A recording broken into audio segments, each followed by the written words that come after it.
ओम शांति। आज प्यारे मीठे बाबा की मुरली मंथन की डेट है 11 मई 2022। तो आज मीठे मीठे बाबा ने अपने बच्चों से कहा, तुम ही बहुत काल से बिछड़े हुए हो, तुमने ही पूरे 84 जन्मों का पाठ बजाया है। अब तुम्हें दुख के बंधन से सुख के संबंध में जाना है, तो अपार खुशी में रहो। क्या कह रहे भगवान अपने मीठे बच्चों से कि तुम ही मुझसे बहुत काल से बिछड़े हुए हो, तुमने ही 84 का चक्र पाठ बजाया है। अब तुम दुख के बंधन से सुख के संबंध में जा रहे हो, तो अपार खुशी में रहो। अब प्रश्न कहते हैं बाबा, क्या अपार खुशी किन बच्चों को सदा रह सकती है? जिन्हें निश्चय है कि बाबा हमें विश्व का मालिक बनाने आया है। हमारा सच्चा बाबा यही गीता का सच्चा सच्चा ज्ञान सुनाने आया है।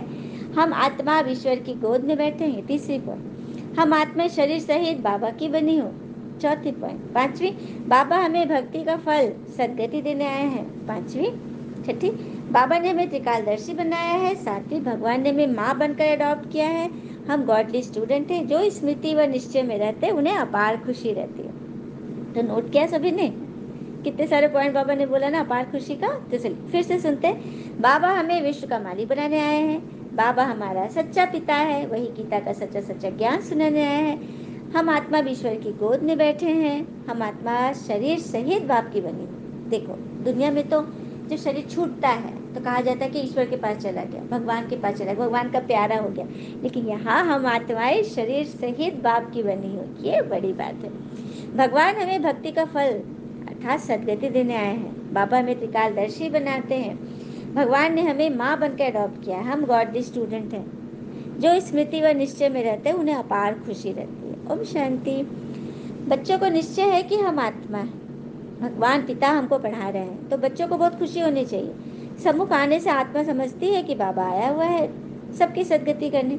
सबके सदगति दाता, जीवन मुक्ति दाता तो वही है ना। बच्चे जानते हैं माया घड़ी घड़ी भुला देती है, परंतु यह तो समझते हैं ना कि हम बाबा के सम्मुख बैठे हैं। निराकार बाबा इस रथ पर सवार है। जैसे मुसलमान लोग पटका घोड़े पर रखते हैं ना, कहेंगे इस घोड़े पर मोहम्मद की सवारी थी, निशानी रख देते हैं। बड़े घोड़े को सजाते हैं, कहते हैं मोहम्मद की सवारी थी, उनकी निशानी है इस पर। यहाँ तो निराकार बाबा की प्रविष्टता है। बच्चों को बहुत खुशी होनी चाहिए। स्वर्ग का मालिक बनाने वाला बाबा व विश्व का मालिक बनाने वाला बाबा आ गया है। बाबा बाबा है गीता का सच्चा सच्चा भगवान। आत्मा की बुद्धि बाबा की तरफ चली जाती है। यह आत्माओं का लव पिता के साथ। यह खुशी किन्हों को चढ़ती है? जो बहुत काल से अलग हुए हैं। बाबा खुद भी कहते हैं, मैंने तुमको सुख के संबंध में भेजा था, अब दुख के बंधन में आ गए हो। तुम अभी समझते हो कि सब तो 84 जन्म नहीं लेंगे। 84 लाख का चक्र तो कोई बुद्धि में हो नहीं सकता। हाँ, ये बात भी सच है। आत्मा जब 84 जन्म में उसकी ये हालत हो गई, बैक्टीरियम डिस्चार्ज हो गई, तो 84 लाख में क्या होगा कोई अंदाजा भी नहीं लगा सकता। हाँ, बाबा ने 84 का चक्र बिल्कुल एक्यूरेट बताया है। भगवान के बच्चे 84 जन्म ही लेते हैं। अभी तो तुम जानते हो हम आत्मा इन ऑर्गन द्वारा सुनते हैं। बाबा इस मुख द्वारा हमको सुना रहे, इस ब्रह्मा मुख द्वारा। खुद कहते हैं मुझे इन ऑर्गन्स का आधार लेना पड़ता है, इसका नाम ब्रह्मा रखना पड़ता है। प्रजापिता ब्रह्मा तो मनुष्य चाहिए ना। सूक्ष्म मतन में थोड़ी कहेंगे प्रजापिता ब्रह्मा। प्रजापिता तो यहाँ है, क्योंकि प्रजा यहाँ है ना, तो प्रजा का पिता भी यहाँ है, नाम यहाँ है। स्थूल वतन जाकर कहते हैं मैं ब्रह्मा तन में प्रवेश करके तुमको अडॉप्ट करता हूँ। तुम जानते हो हम आत्माएं ईश्वर की गोद में जाती हैं। शरीर बगैर तो गोद हो नहीं सकता है। आत्मा कहती है मैं शरीर द्वारा इनकी बनती हूँ। यह शरीर इन्होंने लोन लिया है, यह जीव इनका नहीं है, मतलब यह शरीर उनका नहीं है। परमात्मा ने इनमें प्रवेश किया। जब ब्रह्मा बाबा में परमात्मा अपने प्रवेश कर लिया तो फिर शरीर किसका हो गया? बाबा का हो गया ना, शिव बाबा का। मैं आत्मा शरीर में प्रवेश होती हूँ, ये बाबा भी कहते हैं। मैं भी इसमें हूँ, कभी बच्चा बन जाता हूँ, कभी माँ भी बन जाता हूँ। जादूगर है ना बाबा, हर रूप में आकर संबंध निभाते हैं। वही कह रहे हैं कि मैं कोई भी रूप धर लेता हूँ, जादूगर हूँ ना। कई फिर इस खेल पार को जादूगरी समझ लेते हैं। दुनिया में झूठी रिद्धि सिद्धि का काम बहुत चलता है। कृष्ण भी बन जाते हैं। जिनका भाव कृष्ण में होगा उनको झट कृष्ण दिखाई देगा, उनको मान लेंगे, फिर उनके फॉलोवर्स भी बन जाएंगे। यहाँ तो सारी ज्ञान की बात है। पहले यह पक्का निश्चय चाहिए कि मैं आत्मा हूँ, और बाबा तो कहते हैं मैं तुम्हारा पिता हूँ, तुम बच्चों को त्रिकालदर्शी बनाता हूँ। ऐसी नॉलेज कोई दे न सके। भक्ति मार्ग का जब अंत होता है तभी भगवान को आना पड़ता है। भल बहुतों को शिव के लिंग का अखंड ज्योति स्वरूप का साक्षात्कार होता है, जैसे जिसकी भावना होती है तो वो मैं पूरी करता हूँ, परंतु मेरे से कोई मिलता ही नहीं, मेरे को कोई पहचानते ही नहीं। अभी तो तुम समझते हो बाबा भी बिंदी, हम भी बिंदी, हमारी आत्मा में नॉलेज है, तुम्हारी आत्मा में भी नॉलेज है। ये किसको मालूम ही नहीं था कि आत्मा परम धाम में रहने वाली। जब तुम बाबा के सामने आकर बैठ जाते हो तो रोमांच खड़े हो जाते हैं। ओहो, शिव बाबा तो ज्ञान का सागर है, वह इसमें बैठ हमको पढ़ाते हैं। बाकी कृष्ण व गोपियों की तो बात ही नहीं है, न यहाँ न सतयुग में होंगे, कोई नहीं होता है ऐसे। वहाँ तो हर एक प्रिंस अपने महल में रहते हैं। इन सब बातों को वही समझेंगे जो जाकर बाबा से वर्षा लेंगे। तो यह खुशी की भी अंदर रहनी चाहिए। कहते भी हैं तुम माता पिता, पर तो इसका भी अर्थ नहीं समझते हैं। कहते भले है कि तुम्हें माता पिता गाते आए, लेकिन अर्थ कुछ भी नहीं मालूम। चलो पिता तो ठीक है, पर तो माता किसको कहा जाता है यह नहीं मालूम ना, लेकिन माता तो जरूर चाहिए। इस माता की कोई माता हो न सके, यह राज बड़ा समझने का है और बाबा को याद करना है। बाबा कहते तुम्हारे में भी कोई अवगुण नहीं होना चाहिए। गाते भी हम निर्गुण, हारे में कोई गुण नहीं। अब बच्चों को गुणवान बनना है, कोई काम नहीं, कोई क्रोध नहीं, देह का अहंकार भी नहीं आना चाहिए। इस समय तुम यहाँ बैठे हो, जानते हो हम यहाँ हैं, फिर मुरझाई शादी क्यों आनी चाहिए, परंतु यह परिपक्व अवस्था अंत में ही होगी। गाया भी हुआ है, अतीन्द्रिय सुख पूछना है तो गोप गोपियों से पूछो। शास्त्रों में गायन है ना, अतीन्द्रिय सुख तो किससे पूछना है, गोप गोपियों से, क्योंकि उनकी खुशी जो है ना अतीन्द्रिय है, इंद्रियों से परे का सुख है। बाकी इस समय तो 75% इंद्रिय सुख में रहते हैं। इंद्रिया का सुख चाहिए, जीव का, आँख का, मुख का, यह सुख चाहिए। इस समय पापों का बोझा बहुत है। गुरु कृपा से वह गंगा स्नान से पाप नहीं कटते। बाबा अंत में ही आकर नॉलेज देते हैं, दिखाते हैं। कन्या द्वारा बाण मारे और मर गए, फिर मरने के समय गंगा गंगा जल पिलाया, है ना रहस्य ये। भीष्म पितामह जब युद्ध में तीर लगा था तो बाणों की शैया पे लेते थे, फिर वो एक कन्या द्वारा ही जल पिलाया गया। तुम यहाँ जब बेहोश हो जाते हो, तुमको बाबा की याद दिलाई जाती है। यह बच्चों को आदत पड़ जानी चाहिए। जैसे ऐसे नहीं कोई याद कराए, देखो बाबा ये कह रहे हैं कि योग खुद से करो, याद खुद से करो। ऐसे नहीं कि कोई याद करावे तो सारा क्रेडिट तो वो ले गया। तो शरीर छोड़ने समय आप ही याद आवे, बिगैर किसी मदद के बाबा को याद करना है। वे लोग तो मंत्र कह देते हैं, मंत्र देते हैं, ये तो कॉमन बात है। उस समय बहुत मारा मारी आदि होती है, तुम भिन्न भिन्न स्थान पर रहते हो, उस समय ऐसा नहीं कहेंगे शिव शिव कहो। उस समय पूरी याद चाहिए। गुल गुल बनाया था, सतयुग में योग बल से फूल बच्चे पैदा होंगे, स्वर्ग समान। दुख देने वाली चीज वहाँ होती नहीं है, नाम ही नहीं है स्वर्ग। परंतु वहाँ कौन निवास करते हैं ये भारतवासी जानते नहीं। शास्त्रों में ऐसी बहुत बातें लिख दी कि वहाँ भी हिरण्यकश्यप, कंस, जरासंध आदि सब है। तो यह सब है भक्ति मार्ग की सामग्री। भक्ति भी पहले सत्व प्रधान होती है, पीछे पीछे तमो प्रधान होती जाती है। बाबा कहते मैं तुमको आसमान पर चढ़ाता हूँ, तुम धीरे धीरे नीचे आ जाते हो। मनुष्य कोई की महिमा है नहीं, सर्व का सदगति दाता एक ही बाबा है। बाकी गुरु लोग अनेक प्रकार की तीर्थ यात्रा करना सिखलाते हैं, फिर भी नीचे गिरते रहते हैं। भक्ति मार्ग में मीरा को भर साक्षात्कार हो, पर तुम्हें कोई विश्व की मालिक थोड़ी बनी। तुमको तो बाबा कहते हैं जिन जिन बनो, तुमको काम देता हूँ, सिर्फ बाबा और वर्षा को याद करो। तो देखो बाबा ने आज हमें जिन कहा। अगर थक जाएंगे, याद नहीं करेंगे तो माया कच्चा खा जाएगी। एक कहानी भी है, जिन खा गया। बाबा भी कहते हैं तुम याद नहीं करो तो माया कच्चा खा लेगी। मीठे मीठे बच्चों लाडले, मैं तुमको मुक्ति धाम में ले चलने आया। बाल वापस जाने की कोशिश बहुत करते, परंतु कोई जा नहीं सकते। कलयुग के बाद सतयुग, रात के बाद दिन आता है। तुम जानते हो सतयुग में हम ही होंगे। बाबा फिर से हमको राजबल दे रहे हैं, सब कुछ हम इस पढ़ाई से जान गए ना। तुम जानते हो बाबा की श्रीमत पर राज स्थापन कर रहे हैं। वो फिर चले जाते हैं मैदान पर ड्रिल आदि सीखने के लिए, तरसते हैं मरना और मारना है। यहाँ तो यह बात नहीं, बहुत खुशी रहनी चाहिए कि बाबा आया है। प्राचीन भारत का राजयोग भगवान ने ही सिखाया था, नाम बदलकर कृष्ण जयंती रख दिया है। बाबा इस भूल को सुधारने के लिए आए हैं।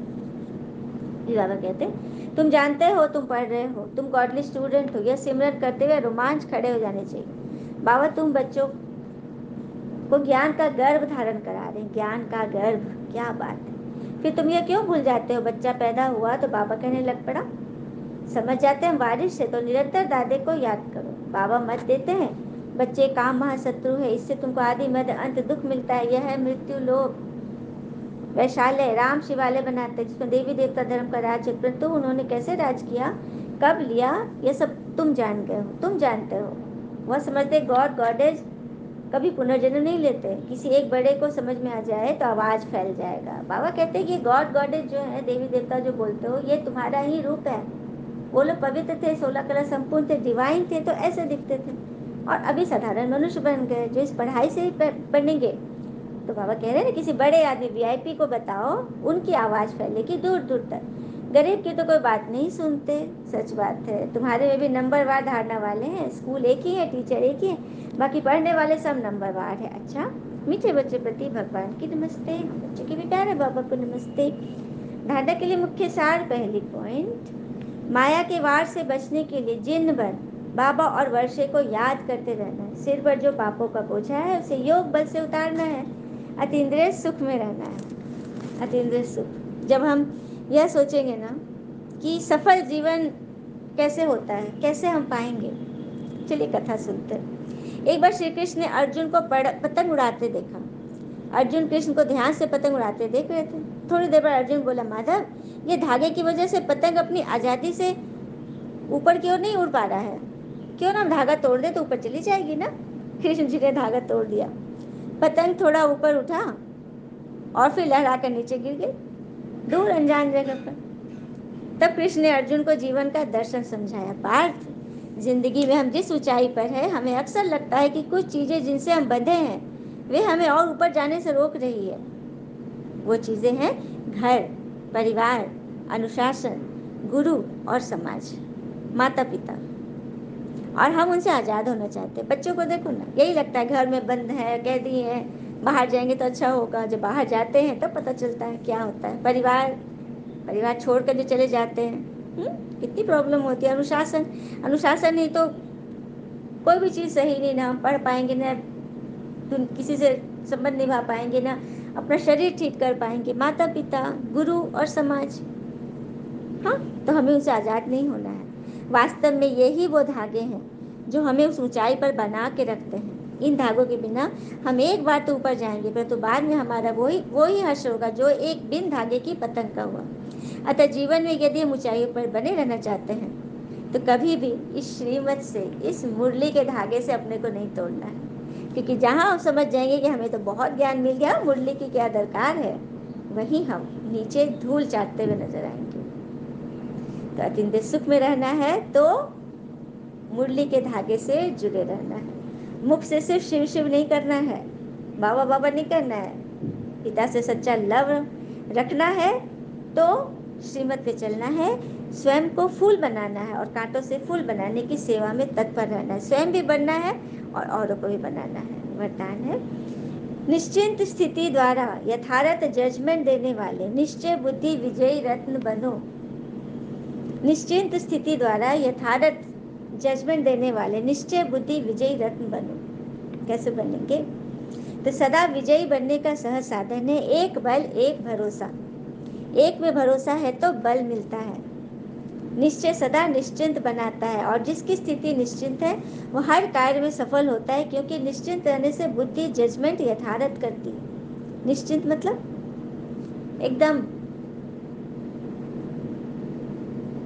कोई चिंता नहीं, कोई फिक्र नहीं, एकदम बेफिक्र की स्थिति, तो बुद्धि यथार्थ निर्णय देगी, क्योंकि बुद्धि क्लीन है ना। तो यथार्थ निर्णय का आधार है निश्चय बुद्धि निश्चिंत। बुद्धि को क्लीन एंड क्लियर रखो। कभी भी किसी बात में कोई रोक टोक, कोई आरोप, जजमेंट नहीं करना है। क्लीन रहना है। सोचने की भी आवश्यकता नहीं है, क्योंकि फॉलो फादर करना है, कदम पर कदम रखना है। जो श्रीमत मिलती है उसी प्रमाण चलना है। सिर्फ श्रीमत के कदम पर कदम रखते चलो तो विजयी रत्न बन जाएंगे। देखा कितना इजी कर दिया बाबा ने स्लोगन। मन में सर्व के प्रति कल्याण की भावना रखना ही विश्व कल्याणकारी बनना है। विश्व कल्याणकारी वो नहीं कि हम विश्व विश्व जाकर यूरोप का टूर करके वहाँ पे जाके सेवा करने का भावना, वहाँ जाकर करें, नहीं, मन में यहीं से सबके प्रति, सबसे पहले तो स्वयं के प्रति, अपने आप को हर दुख से, हर क्वेश्चन से, हर दर्द से, हर उस दरार से बचा के रखो जो हमें तोड़ती है, जो हमें फंसा देती है, उलझा देती है। अपने प्रति कल्याण की भावना रखो तो सबके प्रति स्वतः ही हम विश्व कल्याणकारी बन जाएंगे। और कहते हैं ना, किसी ने सही कहा है, इंसान तीन ही अच्छे होते हैं, इंसान तीन ही अच्छे होते हैं, एक जो मर गया हो, दूसरा जो पैदा नहीं हुआ, और तीसरा जो जिसे हम जानते नहीं। कॉमेडी पोस्ट है लेकिन सही है ना, मतलब कि किसी को नहीं जानते कि इसका अर्थ है कि हम किसी की बात में फंसते नहीं। अच्छा, ओम शांति।